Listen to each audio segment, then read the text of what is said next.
When Hollywood takes a cheap shot and Karoline Leavitt fires back. Just days ago, Rosie O'Donnell, loud, liberal, and never one to hold back, went on national TV and mocked President Trump's marriage to Melania, calling him an emotional con artist who can't even hold a family together. But this time, she picked the wrong target. Enter Karoline Leavitt, the youngest White House press secretary in history and a fierce defender of Trump and the values he represents. For her, this wasn't just celebrity noise. It was a personal attack on everything she believes in. Now Leavitt's stepping into the spotlight to respond, and let's just say, Rosie wasn't ready for what came next. Before we dive into this explosive exchange, let us know where you're tuning in from. And don't forget to subscribe so you don't miss a single second of this political firestorm. The Manhattan studio wasn't just lit, it was burning with tension. That night's taping of The American Pulse wasn't supposed to be political warfare, but the moment Rosie O'Donnell walked out onto that stage, everyone in the room sensed that something was about to erupt. Under the heavy glow of studio lights, Rosie grabbed the mic like a battle axe and took a deep breath. She wasn't here to discuss policy, she was here to mock, jab, and humiliate, and everyone knew who the target was. "Let's be real," she sneered, pacing the stage like a late-night comic. Donald Trump is the only man in America who can bankrupt a casino and a marriage in the same decade. The liberal audience howled with laughter. A few people stood, clapping. Some wore shirts that read, "Dump Trump." Others held signs, "Free Melania," and "Wife number 4, coming soon." But there was no laughter in the MAGA corner, not one chuckle, because they knew this wasn't satire. It was a direct attack, not just on President Trump, but on every marriage held together by love, loyalty, and faith, even when times got tough. Rosie pressed on. "Melania," she added with a scoff, "I've seen wax figures with more emotion. She's a hostage with heels. You ever see her smile? I bet she's got a bag packed with a plane ticket to Slovenia taped to the inside." Laughter erupted again. A liberal audience member shouted, "Say it again, Rosie!" But the faces in the other half of the studio were changing. Veterans, mothers, retirees, people who still believed in the idea of keeping vows, forgiving flaws, and defending their families. Rosie smirked, knowing she was stirring the pot. And backstage, Karoline Leavitt was watching. Standing in her signature navy blue blazer, a soft gold pin resting just above her heart, she didn't flinch. She didn't fidget. She didn't call for a rewrite of her notes. She simply whispered the words her father had taught her since she was little. "When they mock your values, don't shout louder. Speak clearer." Jake Sullivan, the show's host, stood up nervously, trying to calm the tension as the laughter faded. "And now," he said, trying to sound neutral, "please welcome White House Press Secretary Karoline Leavitt." The audience divided like oil and water. The MAGA side leapt to their feet, chanting her name, "Karoline! Karoline!" The liberal side booed, a few hissing, but Karoline didn't react. She stepped into the light like she'd done it 1,000 times before. Poised, unapologetic, focused. Her heels clicked against the floor like a drum beat. Slow, measured, steady. She didn't smile. She didn't nod. She simply lifted the microphone and faced the crowd. "I heard everything Ms. O'Donnell just said," she began, her voice even and strong. "I heard the jokes, the laughter, and the cruelty dressed up as comedy." Rosie tilted her head, smirking, but her eyes narrowed. Karoline continued, "I didn't come here to trade insults. I came here to speak for people who still believe in family, in vows, in standing by the person you love when the world throws stones." The room quieted. Even the crew backstage leaned closer. "You mocked Melania Trump for not smiling," Karoline said, "but you weren't there when she visited wounded soldiers with tears in her eyes. You weren't there when she stood beside her husband during the ugliest, most humiliating attacks a first lady has ever endured. and didn't flinch. A murmur went through the MAGA side of the crowd. She didn't walk out, Karoline added. She didn't run to TMZ. She didn't sign a book deal. She stayed. And you call that weakness? She turned slightly, staring directly at Rosie. I call it strength. Rosie snorted. Please. But Karoline didn't let her in. You say Donald Trump is a fraud. I say he's a fighter. You say Melania's a prisoner. I say she's a partner. And maybe that's why you don't understand them. Because you've never known what loyalty looks like when it gets hard. There were gasps. Applause broke out again. Karoline pressed forward. I was raised in a home where marriage meant something, where my mother fought through cancer with my dad by her side. Every chemo session, every surgery, every night on the floor beside her hospital bed. She pointed at Rosie. You make fun of that. You call that hostage love. She turned back to the audience. I call it holy. The room shook. Applause. Some standing. Even some of Rosie's fans looked unsure. Karoline took a breath. Rosie, you've had your time, your shows, your microphone, your jokes. She lowered her voice.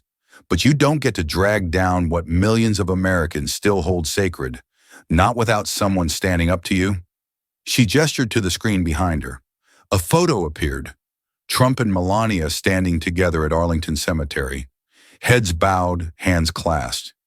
This is the woman you mocked, Karoline said. A mother, a wife, a first lady, and a symbol of quiet strength that doesn't need to scream to be heard. She turned back to the crowd. This isn't about Trump. It's about all of us. The families who've stayed together, the wives who've sacrificed, the husbands who've forgiven, the faith that holds us together when politics tries to pull us apart. She paused, then finished. If standing up for that makes me a puppet, then so be it. I'd rather be a puppet of principle than a jester for applause. The MAGA section erupted. Rosie stood frozen. Jake Sullivan whispered into his earpiece. And millions watching at home? They reached for the remote. Not to change the channel, but to rewind. Rosie O'Donnell stood from her chair like she was about to unleash thunder. She gripped the mic, her stance wide, chin lifted. Oh, please, she barked, her voice dripping with contempt. You think standing next to Trump is loyalty? That's surviving a contract. The liberal side of the audience erupted. Applause, whistles. Some stood and laughed like they just watched a late-night monologue. Rosie bowed dramatically, soaking in their approval. But on the other half of the room, nothing. MAGA supporters didn't flinch. They didn't boo. They didn't heckle. They just waited, because they knew Karoline Leavitt hadn't come to play. Karoline didn't blink. She raised one hand gently, her eyes focused and calm. The room stilled. You don't know what loyalty looks like, she said evenly, because you've burned every bridge you've ever built. The words hung in the air like a judge's gavel. Rosie's smile tightened. Her jaw twitched. Karoline didn't stop. 2 failed marriages, public fights with your children, colleagues walking away from you. You called that a moral compass? Gasps, claps. Even the host, Jake Sullivan, looked like he wanted to vanish under his desk. You're a child playing politics, Rosie snapped, voice sharp and uneven. Karoline stepped forward, slow and sure. And you, she replied, are a woman clinging to a spotlight that forgot your name years ago. The room erupted. Rosie tried to laugh, but it caught in her throat. Karoline didn't smirk. She didn't need to. She walked to center stage and pointed at the screen behind her. You want to talk about families, Rosie? She asked. Let's talk about the man you called a con artist. On screen, a video began to play. Slow-motion footage of President Trump during the peak of a media frenzy, standing beside Melania. Protesters screamed. Cameras flashed. Lies flew like confetti. But he stood tall, and she reached for his hand. He took it, not with flash, but with fire-tested familiarity. and they stood, together. When the clip ended, Karoline turned to the crowd. While Rosie cashed checks mocking faith, President Trump was building a country and holding on to the woman who believed in him when it cost the most. A hush. "You mock that, Rosie?" she asked, locking eyes with her. "You couldn't hold on to peace when no one was watching. He held on to loyalty when the world wanted him to fall." Rosie rose again. Her face was flushed now, her voice harder. "You think loyalty is a photo op? He cheated. Everyone knows it." Karoline didn't raise her voice. She walked toward Rosie, close, controlled. "You're right," she said. "He's not perfect, but neither are the soldiers who come home broken. Neither are the pastors who stumble, but we honor them because they keep standing." She turned to the crowd again. "And that's what this is really about, isn't it?" The audience leaned in. "Do we still honor those who fight through failure, who keep showing up for their families, their spouses, their country? Or do we cheer for celebrities who make cruelty a brand?" No one moved, not even Rosie. Karoline walked slowly back to her spot at center stage. "You call that comedy? I call it cowardice wrapped in a punchline." The tension was volcanic now. Rosie tried to rally. She forced a grin, shook her head like she wasn't rattled. "Trump's a liar," she snapped. "An adulterer. And Melania? Just a silent trophy." Some of her fans clapped, but not as loud. Their volume had dropped. Their confidence had cracked. Karoline didn't yell. She whispered, and that whisper broke the room. "Do you know what silence looks like to a woman of faith, Rosie?" Rosie blinked. The crowd froze. Karoline stepped forward. "It looks like strength." Another step. "It looks like wisdom." One more. "It looks like dignity when the world spits in your face and tells you you're supposed to walk away." She paused. "That's what Melania Trump has. That's what millions of women in this country have. Women who stay, women who pray, women who fight in silence while others mock their strength." She faced the audience. "Hollywood doesn't understand that, but real America does." A standing ovation broke out across the right side of the studio. An elderly man in the second row stood slowly. He wore a Korean War veteran cap. He saluted her, right hand trembling. Karoline bowed her head slightly in return. Even Rosie's fans had quieted. Some folded their arms. A few looked down. Jake Sullivan cleared his throat, trying to regain control. "Rosie, care to respond?" Rosie shook her head. Karoline wasn't done. "You think this is about Trump," she said, "but it's about us, about every teacher who holds a family together, every farmer, every veteran, every spouse who's been mocked for staying when culture said leave." Her voice grew stronger. "I'm not here as a politician. I'm here as a witness." A woman in the front row wiped her eyes. A man next to her whispered, "Amen." "I've seen what a real family looks like under fire," Karoline said. "I've seen a marriage that isn't loud but lasts. I've seen strength that doesn't need applause." She turned to Rosie one last time. "You want to go viral? I want to go home, to a country where we still believe in vows, not just views." Thunderous applause. MAGA supporters rose. Even a few liberals clapped, not for agreement, but for courage. Rosie slumped in her chair. The camera panned wide and Jake Sullivan tried to wrap up. But no one was really watching him anymore. They were watching her, Karoline Leavitt, not shouting, not raging, just standing. And somehow, that was louder than anything Rosie had ever said. The air outside the studio was electric. Karoline Leavitt didn't walk out like a victor. She walked out like a woman on a mission completed. Calm, grounded, head high. Flash bulbs popped. Reporters shouted questions. Microphones waved in her face. But she said nothing. Not because she didn't have words, because she had already spoken them, where it mattered most. Backstage, Rosie O'Donnell sat in silence.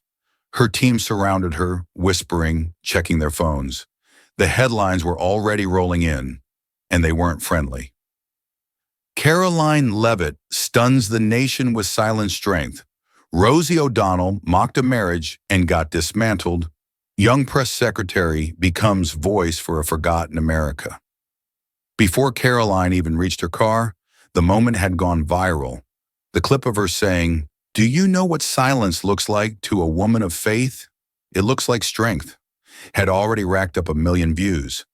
Another clip, her soft but commanding rebuke. "You mock Melania's silence. I see wisdom. I see grace," was shared by veterans, church leaders, and mothers from coast to coast. On X, formerly Twitter, the hashtags told the story. Your Karoline defends marriage. Sure, your Rosie exposed. Sure, Grace beats gossip. Sure, she didn't flinch. It wasn't just trending, it was dominating. And not because Karoline shouted the loudest, but because in a studio built for applause, she spoke for the people who were never clapped for. In Missouri, a 67-year-old widow named Eileen watched the clip alone on her couch. Her hands trembled as she typed a message that went viral. "My husband and I were married 42 years. We had struggles, we had storms, but we stayed." Watching Karoline defend Melania brought me to tears. Thank you for reminding the world that staying is still sacred. In Kentucky, Pastor James played the video during a Sunday sermon. After the clip ended, he set his Bible down, looked across his congregation, and said, "That is the voice of Esther in modern times." In Ohio, a blue-collar father of 5 posted a photo of his wife cooking dinner, captioned, "She's never had a stage, never had an audience, but she stood by me when I didn't deserve it." Karoline, thank you for defending women like her. Even women who didn't support Trump stood up and said, "I may not agree with her politics, but Karoline Leavitt just stood for marriage, for dignity, and for every woman who's been mocked for staying."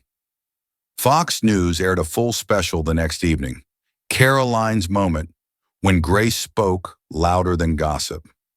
Sean Hannity called it the moment a generation of faithful women found their voice again. The Blaze declared, "She didn't win with rage. She won with roots." Breitbart's take was simple.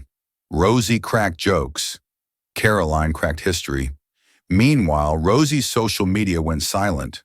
A Netflix stand-up deal rumored to be in the works was postponed indefinitely. One liberal media outlet tried to spin it, calling Karoline too polished, too poised, too prepared. But to middle America, that wasn't a criticism. That was the compliment of the year. Karoline never posted a meme. She didn't record a follow-up rant. She didn't gloat. She posted a single photo, her grandmother's Bible, open to the book of Ruth. The caption, "In a world where laughter mocks loyalty, I will stand for what matters." And that one sentence was shared more than 4 million times.